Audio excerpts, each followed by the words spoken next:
everyone, it's Kino here. Thanks for tuning in to Living the Yogi's Life, where I share with you how to be inspired to live the yoga life in every moment.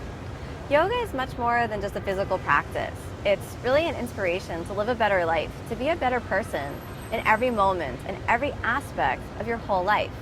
As you begin to do the practice by inhabiting your body in a different way, by asking your body to do things that your body doesn't normally do, like do a headstand, or put your leg behind your head, or bend over backwards, you actually inhabit the space of your body in a new way. And this actually changes your whole perspective on life. So in the yoga world, one of the first things that we're asked is to change our perspective. So think about changing your perspective on your own body by getting the confidence to actually practice as often as you can and change the way that you feel in the inner space of your body. You change the way that you walk down the street. You change your level of confidence. You change the way you feel inside. So much of our life, I feel, is really feeling. Well, I feel that it's feeling. And it's like a kinesthetic sensibility, which means that our bodies react really before our mind is aware. So this can often happen like when you feel stress or when you feel happiness. It's almost like this good vibration in the body. Or when you feel stress, there's this kind of like tension vibration, and it'll sit in your body. So your body registers things first, and then your mind suddenly becomes aware of the somatic sensations, the somatic sensibility of the body, and then you can get the knowledge of sort of how you feel.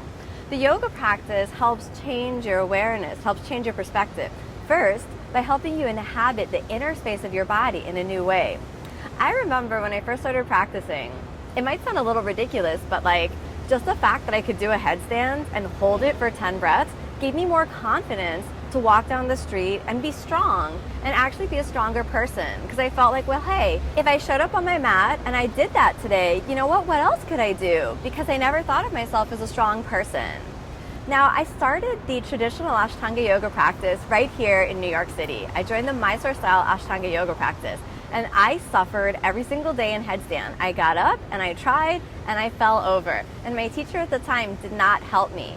And it took me about 8 months to actually balance in a headstand. But that experience of falling every single day and picking myself back up made me stronger. And it allowed me to change my perspective on who I am in the world. And that strength has only grown over the last 15 years of practice. So you don't need to be particularly strong or flexible. I just had a conversation with a man who's 50 years old who was kind of intimidated by all these crazy bendy yogis bending themselves in half, and he thought he was going to break his back from doing yoga, but that's totally not the case. In fact, yoga is a perfect balance between strength and flexibility. So when you're inspired to live the yogi's life, it's really a balance to let the practice change your perspective on who you are so that you can see yourself as strong and capable, so that you can experience yourself as flexible and open, really in the level of your heart.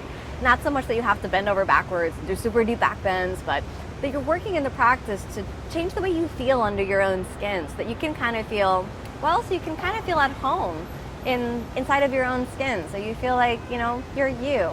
And you don't need to prove anything. You don't need to try to be someone other than who you are. You don't even need to master the perfect headstand. You just have to get onto your mat and practice every day and let the postures change you from the inside out. Then you'll be so inspired to live the yogi's life. You'll be so inspired because you'll feel better and you'll feel like yourself. You won't have to pretend or try to fake it in any way. There's nothing to prove, nowhere to go, just right now, so that you can relax into the truth of who you are. And when you experience that inside of the postures, it kind of sets you free and you're given permission to just be exactly who you are. So when you're living the yogi's life today, remember to constantly change your perspective, inhabit your body in new ways, take a different route to work. If you always go the same route to work, take a different route and look up at the buildings if you always look down if you always look up. Smile at people if you're always grouchy. If you're always smiley and talkative, try to be silent for a day and introspective and see what happens. Do the opposite of your comfort zone and change your perspective, and let that give you knowledge and inspiration to be really who you are. Because by moving outside of your comfort zone, we experience the truth of the liberated self within, which is not bound by any preconceived patterns, which is not bound by any dogmas. So change your perspective, look around, be inspired to live the yogi's life, inhabit your body in a new way, and be sure to do your practice every day. Thanks for joining me on Living the Yogi's Life. Namaste.